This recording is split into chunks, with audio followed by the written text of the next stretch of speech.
কুরবান হচ্ছে আরবি শব্দ, অর্থাৎ আল্লাহর রাহে উৎসর্গ করা। যে জিনিসের মাধ্যমে, যে ব্যবস্থাপনার মাধ্যমে আল্লাহর নৈকট্য লাভ করা যায়, আল্লাহ রাব্বুল আলামিনের কাছে হওয়া যায়, আল্লাহ রাব্বুল আলামিনের প্রিয় পাত্র হওয়া যায়,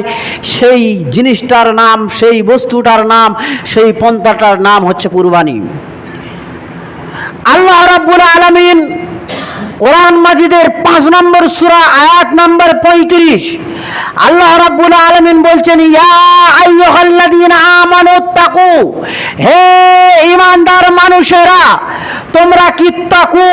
তোমরা আল্লাহকে ভয় করো, তোমাদের মধ্যে তাকওয়া, আল্লাহ ভীতি সৃষ্টি করো, আর কি করো, ওয়াবতাগু ইলাইহি